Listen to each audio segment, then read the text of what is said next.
Saudaraku yang kekasih, ada sebuah kata bijak yang mau ingin menyatakan kepada kita bahwa begini. Selama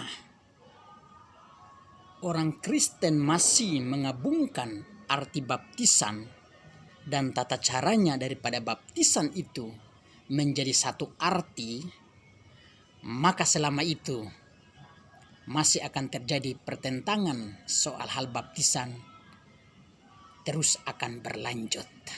Untuk hari ini kita akan bicara tentang arti baptisan. Untuk berbicara soal arti baptisan, maka ada dua dasar kebenaran yang saya gunakan. Yang pertama dari Alkitab Perjanjian Lama, lalu yang kedua Alkitab Perjanjian Baru. Di Alkitab Perjanjian Lama, hal baptisan itu belum disebutkan secara langsung oleh para penulisnya, tetapi hanya berupa sebuah gambaran yang bisa dapat menunjukkan bahwa itu sebuah baptisan yang sudah ada dalam Perjanjian Lama, tetapi kemudian baptisan itu menjadi kenyataan atau lebih dikenal lagi di dalam Alkitab Perjanjian Baru. Untuk arti baptisan, maka dalam Kejadian pasal yang ketiga ayat 21, di sana ketika Adam dan Hawa jatuh dalam dosa, maka Tuhanlah yang paling pertama menghadiri mereka, mencari mereka, memanggil mereka. Untuk itu arti baptisan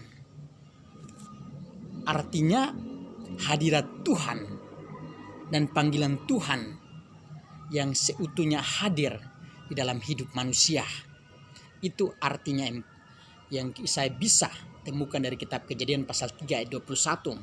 Lalu arti yang sama dengan ayat yang demikian, maka kita bisa dapat gabungkan dari kitab Keluaran pasal 13 ayatnya yang ke-17, lalu pasal yang ke-14 ayat yang ke-29. Di sana menyatakan bahwa ketika bangsa Israel keluar dari tanah Mesir, mereka melewati Laut Tiberau. Tetapi sepanjang perjalanan itu, bangsa ini dihadiri oleh Tuhan dalam bentuk tiang awan dan tiang api. Oleh karena itu mungkin ada sebuah pertanyaan begini. Benarkah hadirat Tuhan dalam bentuk tiang awan dan tiang api ini merupakan sebuah gambaran daripada baptisan itu? Mari kita buktikan kebenarannya dari apa kata Rasul Paulus di 1 Korintus 10 ayat yang kedua. Untuk menjadi pengikut Musa, mereka semua telah dibaptis dalam awan dan dalam laut. Kata baptis ada yang dijelaskan oleh Rasul Paulus ini.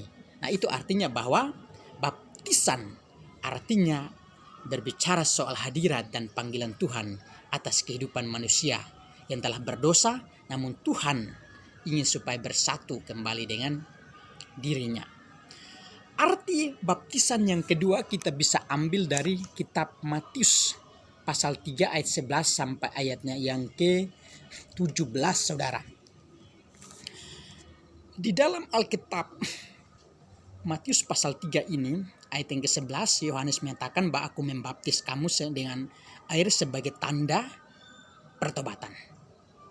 Tetapi yang lebih berkuasa baptisannya daripada Yohanes adalah baptisan Tuhan. Nanti saudara bisa baca ayat itu sendiri.